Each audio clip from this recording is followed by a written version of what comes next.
చాలా చాలా wonderful experience. ఎందుకంటే అప్పుడు ఎప్పుడో మేము ఆదిత్య 316 చేసినప్పుడు ఒక టైప్ ఆఫ్ టెక్నికల్ ఎక్సలెన్స్ చేసాం. అప్పుడు మాకున్నటువంటి దీంట్లో ఇంత టెక్నికల్ అడ్వాన్స్మెంట్ ఉంటుందని మాకు అప్పుడు తెలియదు. Okay sir. కానీ ఇప్పుడు ఇంత వచ్చిన తర్వాత మిగతా సినిమాలతో కంపేర్ చేసుకుంటే అరే అరే ఇప్పుడు తీసుంటే బాగుండే అని అనిపించిన క్షణాలు ఉన్నాయి. So sir. అలాంటప్పుడు ఉన్నట్టుండి సార్. నిర్మాత శివలింగ కృష్ణప్రసాద్ గారు దీన్ని కంప్లీట్గా అప్గ్రేడ్ చేసి కాంటెంపరీ టెక్నాలజీకి ఈక్వల్గా మళ్ళీ చేసి దాన్ని మళ్ళీ రీరిలీజ్ చేస్తానంటే దీనిని దీన్ని చూడాలనే ఆసక్తి ఉన్న మిగతా వాళ్ళందరూ రావచ్చండి. నాలాంటి వాళ్ళకే చూడాలని అనిపిస్తుంది అంటే ఈ టెక్నాలజీతో. So that's very very very thrilling experience. చాలా బాగుంది, ఇంట్రెస్టింగ్గా ఉంది.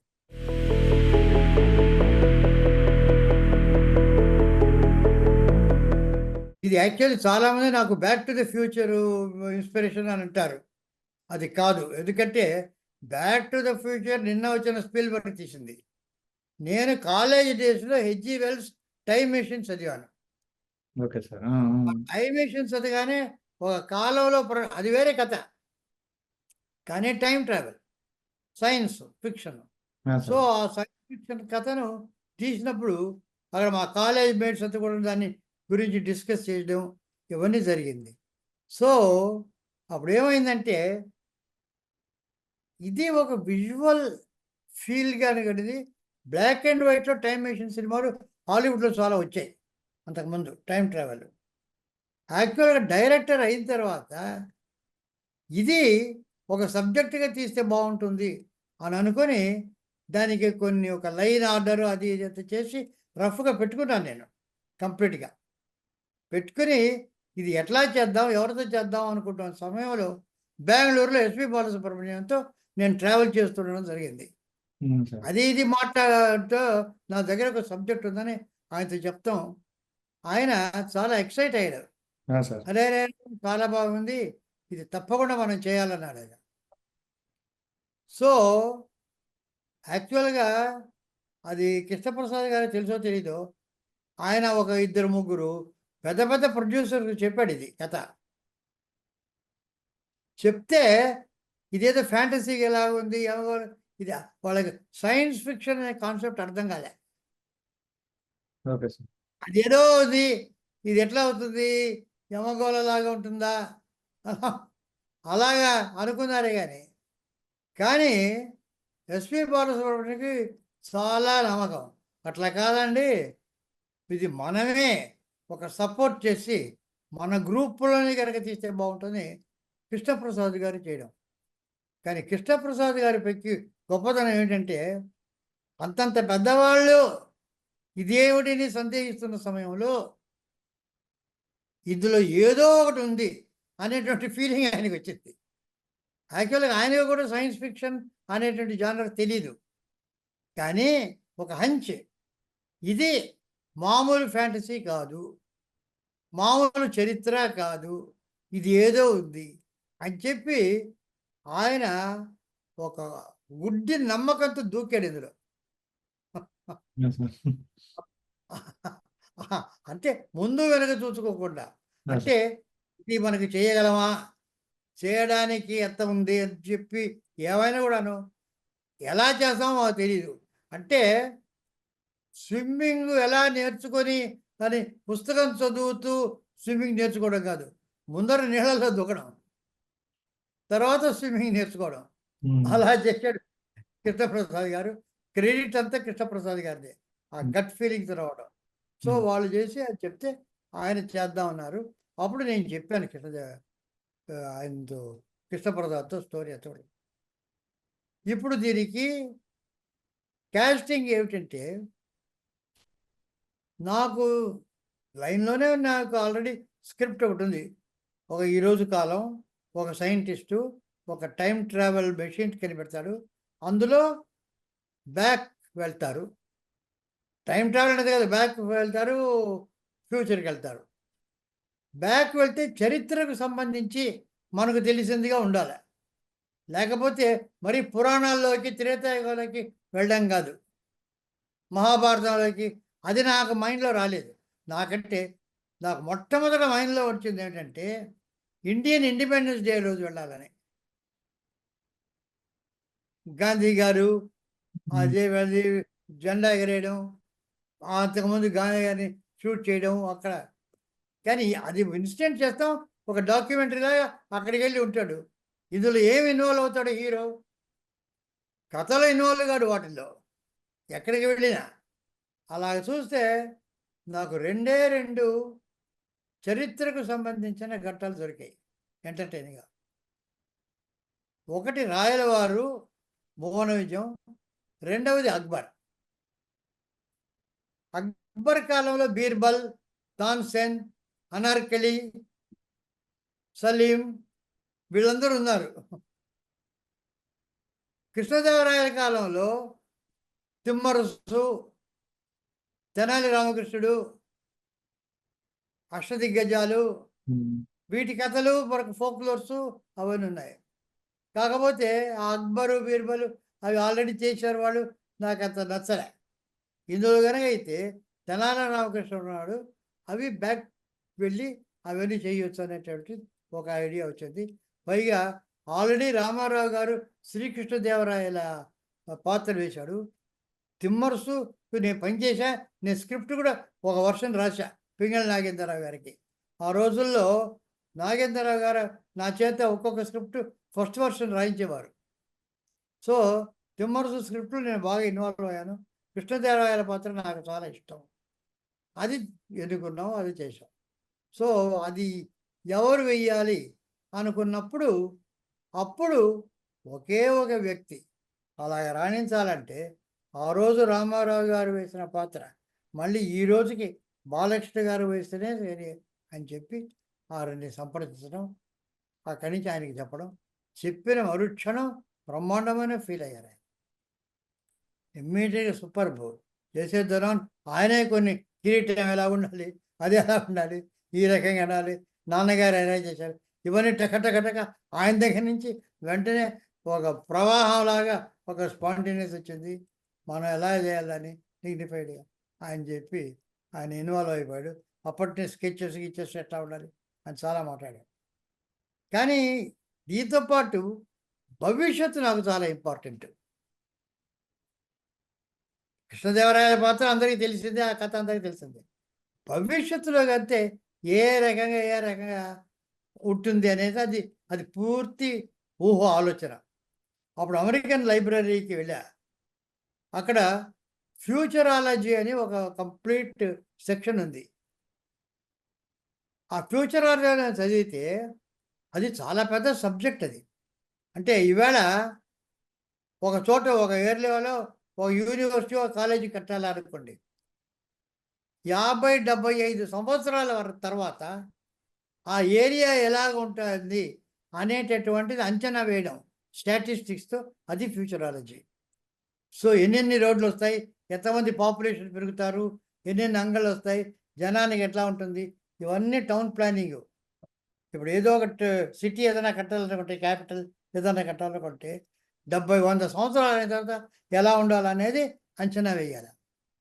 అది అసలు మెయిన్ ఫ్యూచరాలజీ. కానీ నాకు కావాల్సింది కట్టుకథలు ఫ్యూచరాలజీలో ఎవరెవరు చేస్తారని. అది నేనే ఇమాజిన్ చేసుకొని ఎవరో మైండ్లో ఏదైనా చేస్తుంటే వాయిస్లో వస్తుందని, ఇటువంటివన్నీ కూడాను మేమంతా ఊహించుకొని తమాషాగా నేను జంధ్యాల కూర్చొని అవన్నీ అనుకున్నాం. చక్కటి మాటలు, మన మనసులో ఏదనుకుంటే అది నోట్ల నుంచి వచ్చేస్తుంది మాటగా. కాస్త ఆలోచించవద్దు అంటే ఆలోచించకుండా ఎలాగ ఉన్నానండి ఆయనకి. ఇటువంటివన్నీ కూడా మేము అల్లుకొని ఫ్యూచర్ అంతా బాగా ఎంజాయ్ చేస్తూ రాసుకున్నాం.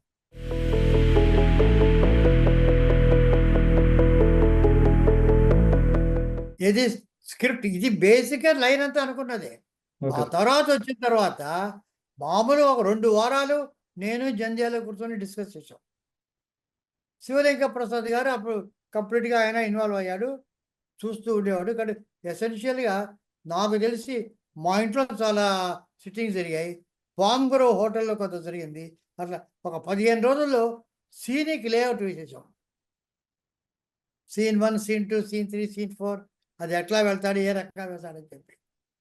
వేసిన తర్వాత ఒక నెలన్నర రోజుల్లో ఆయన డైలాగ్స్ రాసేసాడు. ఆయన పాంబూర్ హోటల్లో ఎక్కడో కూర్చొని కంప్లీట్‌గా డైలాగ్స్ రాసేసాడు ఆయన. రాసి వినిపించడం, అందరికీ వినిపించడం. బాలసుబ్రహ్మణ్యం గారు వచ్చారు. అంతా విన్నాం. చాలా చాలా ఆలోచించాం. ఇవన్నీ కాదు ఇన్నోవేట్ చేశాడు. తర్వాత ఒక ఎక్స్ట్రా కాంట్రిబ్యూట్ చేసాం. అంటే బ్యాక్ టు ద ఫ్యూచర్ ఎలా ఉన్నా వెనక్కెళ్తారు, ముందుకెళ్తారు. కనెక్షన్ లింక్ ఒకటి లేదే అనేటటువంటి స్క్రిప్ట్ చదివినప్పుడు వచ్చింది ఇది. స్క్రిప్ట్ చదివినప్పుడు కాదు, సీనిక్ కార్డు వేసినప్పుడు. అప్పుడు థాట్ ఏమిటంటే ఈ కాలంలో మ్యూజియంలో ఒక వజ్రం ఒకటి ఉంటే అది రాయలవారి కాలంలో వజ్రం అని,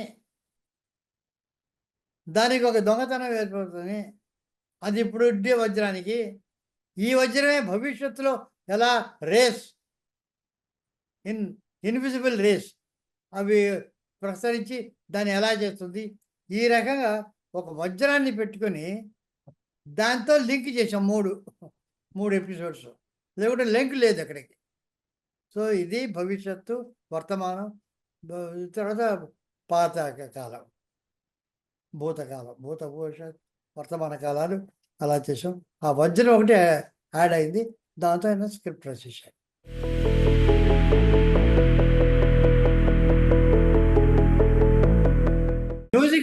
మ్యూజిక్ మొదటి నుంచి ఇళయరాజా గారు అనుకున్నది. ఆ రోజు వెళ్ళి అని చెప్పాము. ఆయన చాలా చాలా సంతోషించాడు. ఆయన కూడా ఒక్కొక్కడు ఆ చివరి పాటలో బివి వేయాలి ఇవన్నీ కూడా ఇన్వాల్వ్ అయ్యి చాలా అద్భుతంగా ఇన్వాల్వ్ అయ్యి చేశాడు అతను. నాకు కొత్తగా ఉంది కథ, టైం మెషిన్, ట్రావెల్ ఇవంతా బాగోదని ఇళయరాజా. కానీ కెమెరామెన్ విషయంలో మాత్రం అది దైవ నిర్ణయం. ఎందుకంటే మొట్టమొదట పిసి శ్రీరామ్ గారు అనుకున్నది మొట్టమొదట. ఆయన వచ్చాడు, ఆయన చాలా చాలా అద్భుతమైనటువంటి చేశాడు. ఫస్ట్ షెడ్యూల్ కృష్ణకుమార్గా ఉండేటువంటి ప్రీ కృష్ణదేవరాయల షెడ్యూల్ అంతా ఆయన చేసేటప్పుడు సడన్గా సమ్ అల్సర్ ఏదో వచ్చి చాలా సీరియస్గా జబ్బు చేసింది ఆయనకు. సో అతను చేయలేకపోయాడు. వాళ్ళ మదరు అసలు ఎవరిని మేము ఊరికి చూడడానికి వెళ్ళాలన్నా ఆవిడ అలౌ చేయలేదు మమ్మల్ని. ఎందుకంటే మళ్ళా షూటింగ్కి పిలుస్తారేమో మమ్మల్ని. అతన్ని రెస్ట్ తీసుకుంటున్నాడు, అతను రాడు, లేకపోతే మేము పిలవడానికి వెళ్ళామా, మేము చూడమంటే వద్దు అనేసింది. మేము చూడలేదు. శ్రీరామ్ చెప్పాడు పాపం, నేను రాలేను, ఎవరైనా పెట్టుకోండి. సో కరెక్ట్గా అదంతా పిసి శ్రీరామ్ చేయడు. అక్కడి నుంచి ఒక 2 మాసాలు రాయలవారి సెట్టు, ఆ హాలు అవన్నీ చేయాలి. దానికి అలాట్ చేసాం కృష్ణదేవరాయలకి. కరెక్ట్గా అదృష్టవశాత్తు విఎస్ఆర్ స్వామి గారు ఆ డేట్స్ ఆయన ఖాళీ. అంతకుముందు ఏదో పిక్చర్ అయింది, నెక్స్ట్ పిక్చర్ ఎప్పుడో స్టార్ట్ అవుతుంది. కరెక్ట్గా 2 మాసాలు వెంటనే ఒప్పుకున్నాడు. అవంతా విఎస్ఆర్ స్వామి గారు చేశారు టోటల్గా అక్కడ. అదా సో ఆ లైటింగ్ కూడా ఆ కాలపు విఎస్ఆర్ స్వామి గారు చేసిన పద్ధతిలో, ఇది పిసి శ్రీరామ్ చేసే పద్ధతిలో వచ్చింది. కానీ విఎస్ఆర్ స్వామి గారి కాగానే ఆయన అక్కడికి వెళ్ళాల్సి వచ్చింది, కాల్ షీట్స్ అయిపోయింది. సో అప్పుడు కబీర్లాల్ ఆల్రెడీ కొన్ని ట్రిక్స్ అవి చేశాడు కనుక భవిష్యత్ అంతా కబీర్లాల్ చేశాడు. సో ఇది ప్యూర్లీ దైవనే, అది అదృష్టం మాది కాదు. ఈ కెమెరామెన్ మాత్రం 3 కెమెరామెన్ దీనికి ఇలా ఉండాలా, ఒక్కొక్క ఏజ్కి తగ్గట్టు, ఆ లైటింగ్కి తగ్గట్టు ఒక్కొక్క కెమెరామెన్ ఉండాలా అని ఏదో ఒక అతీత శక్తి ఒకటి నిర్ణయించింది. దాని ప్రకారం ఏం చేశాం.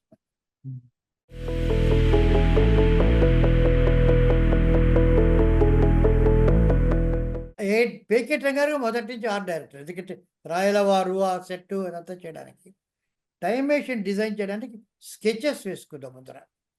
నేనేమంటే రియల్ టైం మెషిన్, మామూలుగా డమ్మీ చేసేసి ఏదో చేయడం, ఆ రోజు ట్రిక్స్ లేవు, రియల్గా చేయాలని. మొక్కితే ఆ స్టెప్స్ అంతా రావాలా, లోపల గ్లాసు. అతను ముందర స్కెచెస్ వేసి, స్కెచెస్ మీద డిస్కస్ చేసి, తర్వాత చిన్న టైం మెషిన్ మోడల్ చేశారు అతను, గ్లాస్ అంతా పెట్టి. చిన్న సైజు చేసి దాంట్లో మార్పులు అక్కడే నొక్కితే అవన్నీ చేశాడు కష్టపడి చేసి అది దాని మీద డిస్కస్ తర్వాత సెట్లో పెద్ద సెట్ లోపల వెళ్ళేటట్టుగా కావాలన్నాను నేను. అలాగే చేశాడు. నొక్కితే అంత స్టెప్స్ వస్తుంది. లోపల వెళ్తాడు. కుర్చీలు, గ్లాసు, టీను అన్నది వీళ్ళందరూ రావడము. సో అదంతా టైం మెషిన్ తిరగడము. మోటార్ దానికి ఒక మెషిన్ పెట్టి అది తిరుగుతుంటే వాళ్ళందరూ బయటికి పడడం. స్మోక్ దానికంతా గ్యాస్ నుంచి స్మోక్ వెళ్ళడం. ఇవన్నీ కూడా అతను తయారు చేశాడు ఆన్ ద సెట్. అందుకని అంత రియల్గా ఉంటుంది. అవన్నీ గ్రాఫిక్స్ కావు. స్మోక్లో నుంచి గ్రాఫిక్స్లో వచ్చే వచ్చిన స్మోక్ కాదు, అది రియల్ స్మోక్. దగ్గ దగ్గ దగ్గ దగ్గ అని వస్తుంటే అది నిజంగా తిరుగుతుంటే అవన్నీ అది తిరుగుతున్నప్పుడు వాళ్ళు వెళ్తుంటే రియల్. అందుకని జనానికి అంత పర్సనల్ ఫీలింగ్. నేను ఎంత గ్రాఫిక్స్ చేసినా తెలిసిపోతుంటుంది ఇది గ్రాఫిక్స్ అని. ఆ రియల్ కనుక అంత ఆకట్టుకుంది జనాన్ని.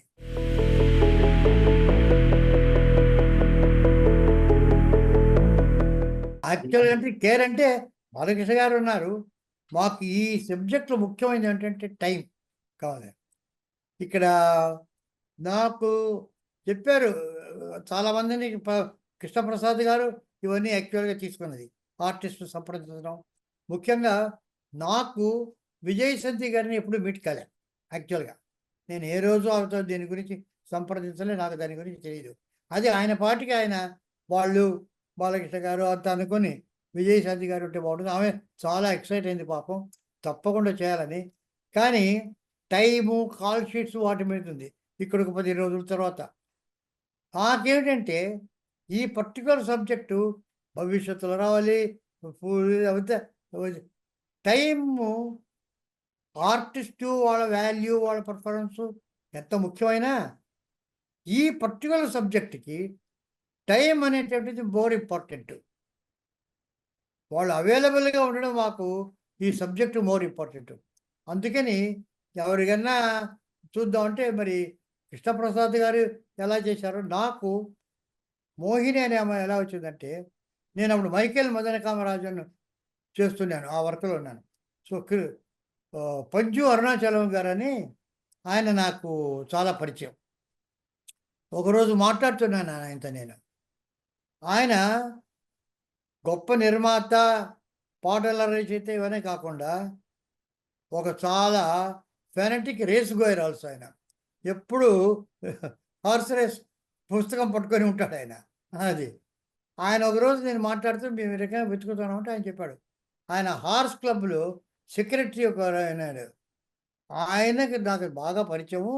ఆయన కూతురు ఒక ఆమె ఉంది మోహిని అని, ఏదో ఒక పిక్చర్ చేసి తర్వాత ఎవరో చెప్పారు శ్రీరామ్, పిసి శ్రీరామ్ కూడా ఆమెకు ఏదో తెలుసు అని చెప్పారు, నాకు తెలియదు అది. ఈయన వెంటనే ఫోన్ చేసి అది అరేంజ్ చేస్తే వచ్చి చూసి సెట్కి వచ్చింది, టెస్ట్ చేసాం. మెయిన్ మాకేంటంటే అందంగా ఉంది, డ్యాన్స్ చేస్తుంది, అంతా చేస్తుంది, కొత్త ఏదో ఒక పిక్చర్లో చేసింది. కానీ availability through out the picture availability అది ముందర అడిగాం.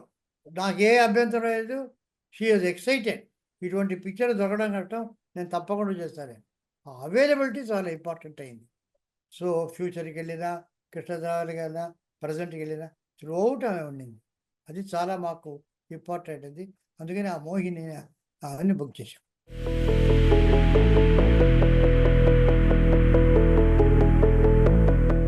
అమరీష్ పూరి ఏమిటంటే మాకు ఒక రకమైనటువంటి పెక్యూలియర్ ఫోక్లోరిష్ విలన్ ఒకడు కావాలి.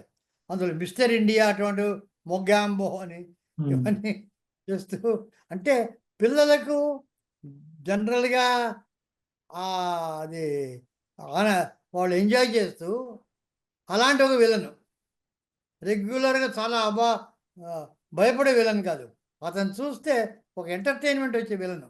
అది నాకు అమరీష్ పూరిలో కనిపించింది. అతన్ని పిలిపించి అదే అందుకనే అతను వచ్చినప్పుడల్లా వాయిలెన్స్ వాయించడము, అతనికి ఒక పెక్యూలియర్ అన్ని రకరకాల క్యూరియస్ పెట్టడం, ఇటువంటివన్నీ కూడాను. గన్ ఎత్తినప్పుడు అందరూ వాయిలెన్స్ వాయిస్తుంటారు, ఏదేదో క్యూరియస్ అవన్నీ వజ్రాలు ఎక్కడున్నా, ఒక తంబూర ఉన్నా, ఒక వీణ ఉన్నా సేకరించడం, ఇటువంటి ఫన్నీ లుక్ ఉండింది. సో ఈ బుక్ అమరీష్ పూరి గారు ఎంజాయబుల్.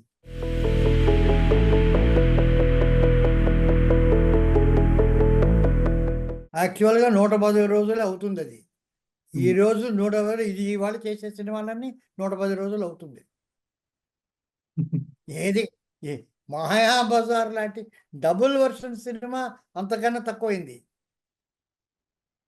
ఇదేమిటి ఒకే వాళ్ళు ఏమిటి కృష్ణుడు, రంగారావు, నాగేశ్వరరావు, సావిత్రి తప్ప అక్కడ వేరే బలరాముడు, ఇక్కడ వేరే రాముడు, అక్కడ వేరే ఛాయాదేవి, ఇక్కడ వేరే అంతవే డబుల్ వర్షన్. అక్కడ జమినీ గణేశను, ఇక్కడ నాగేశ్వర గారు ఇంత ఉండి లెస్ డేస్లో చేశారు ప్లానింగ్ నీకు కరెక్ట్గా గుణగులు అక్కడ ఉండాలి అంటే కరెక్ట్గా అది ప్లాన్ లేకుండా అక్కడ వచ్చి ఇక్కడ తీద్దాం అక్కడ తీద్దాం అన్ని యాంగిల్స్లో తీసి ఒక నిర్ణీతమైనది లేకుండా ఎడిటర్కి ఇచ్చి మళ్ళీ రీషూట్ చేసి it's not the way. It is నా ఐ డోంట్ అగ్రీ ఇన్ని రోజులు అవుతున్నాయంటే something wrong with the planning. పెద్ద పెద్ద చేయడం పక్కా ప్లానింగ్. ఇప్పుడు హాలీవుడ్ నాకు తెలిసినంత వరకు పెద్ద పెద్ద పిక్చర్స్ 2 సంవత్సరాలు 3 సంవత్సరాలు స్టోరీ బోర్డింగ్ కూడా ప్లానింగ్ తీసుకుంటారు.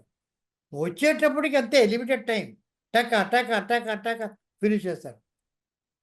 పెద్ద పెద్ద పిక్చర్స్ 8 వీక్స్లో చేశారు వరుసగా హాలీవుడ్లో. సో ఎవ్రీ షాట్ ప్రతిదీ డిజైన్ చేసి అందులో ఇవాళ కంప్యూటర్లోనే మీరు డిజైన్ చేయొచ్చు లైటింగ్ అంతా కూడా అక్కడ చేసి షార్ట్ షూట్ అంటే అది వెళ్ళిపోయింది. అప్పటికి ఉన్నాయి చాలా రోజులు ప్లానింగ్ అన్ని సంవత్సరాలని తీసుకుంటారు వాళ్ళు. సో ప్లానింగ్ కనుక చేస్తే కరెక్ట్గా నిర్ణీతమైన రోజులు వస్తుందని నా నమ్మకం. అది I cannot deny that.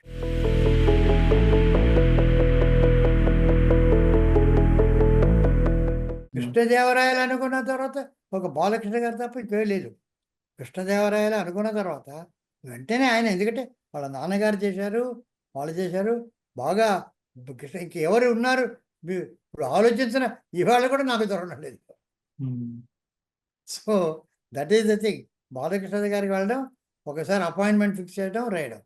So ఆయనే కరెక్ట్. ఇవాళ కానీ ఇప్పటికి వరకు నాకు ఆ రీప్లేస్మెంట్ లేదు బాలకృష్ణ గారికి కృష్ణదేవరాయలకు.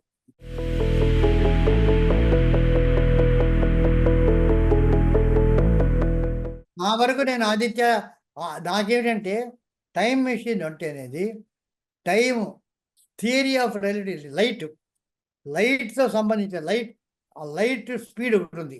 ఆ లైట్ స్పీడ్కి సంబంధించింది టైం మెషిన్. కాలేతరం కృష్ణప్రసాద్ వాళ్ళు ఏదైనా రకరకాల అనుకుని ఉండొచ్చు, కానీ నా వరకు లైట్కు టైం ట్రావెల్కు సంబంధం ఉంది. లైట్ 186,000 మైళ్ళు ఒక సెకండ్కు 1000 మైళ్ళు ట్రావెల్ చేస్తుంది. సో దానికి ట్రావెల్ చేస్తేనే టైం ట్రావెల్ సాధ్యమవుతుంది. ఆ టైం ట్రావెల్కు లైట్ ట్రావెల్కు సంబంధం ఉంది. లైట్ అనగానే సూర్యుడు, అందుకని ఆదిత్య.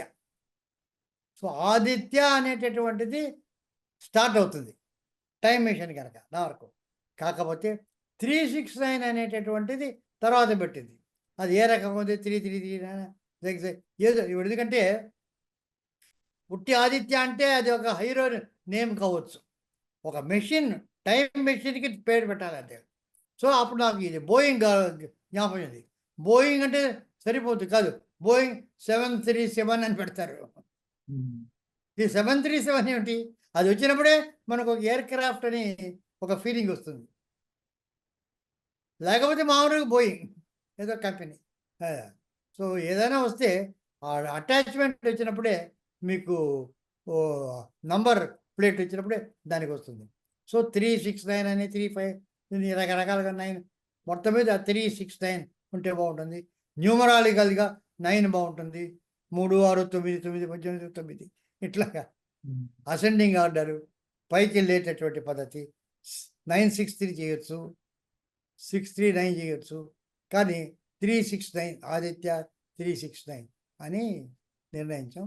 అందరూ అది 369 మాత్రం ఒక సభ వేసి అందరు కూర్చొని ఏది బాగుంటుందని చెప్పాం.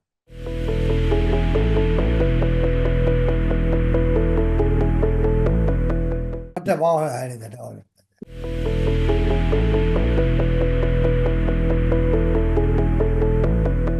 హిందీ మీద కడగమని కాదు, అమరీష్ పూరి ఎవరో హిందీలో చేస్తున్నారు ఒక పిక్చరు. అమరీష్ పూరి ఇక్కడ యాక్ట్ చేశాడు. రషస్ చూడడానికి వచ్చాడు. వచ్చి ఆల్రెడీ వాళ్ళు స్టార్ట్ చేయబోతున్నారు. షూటింగ్ స్టార్ట్ చేశారు. వెళ్ళి మీరు చెయ్యకండి, అక్కడ ఒక సినిమా చేస్తున్నారు ఆదిత్య 369 అని, అది వచ్చి డబ్ చేస్తే మీ సినిమా ఎవరు చూడరు అని అడ్వైస్ కూడా చేయడం జరిగింది. కొత్తగా చేయడం కాదు, చేసేవాళ్ళని ఆపాడు అమరీష్ పూరి చేయనీయకుండా. ఎందుకంటే అక్కడ వస్తుంది. అదే సంగతి.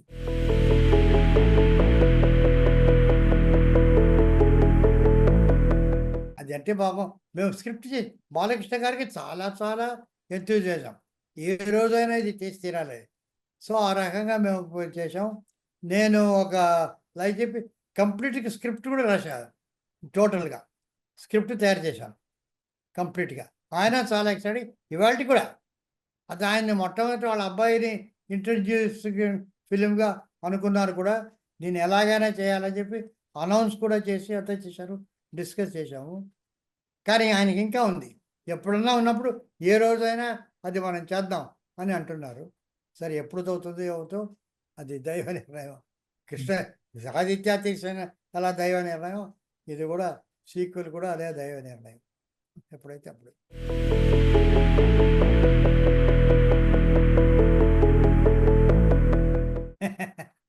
ఇప్పుడు నాకు నిజంగా చెప్పాలంటే 93 ఏళ్ళు దాటి ఉన్న సమయంలో నేను జీవితంలో నేర్చుకున్నది ఏమిటంటే, మొన్నటి కన్నా నిన్న గొప్పది, నిన్నటి కన్నా ఇవాళ గొప్పది.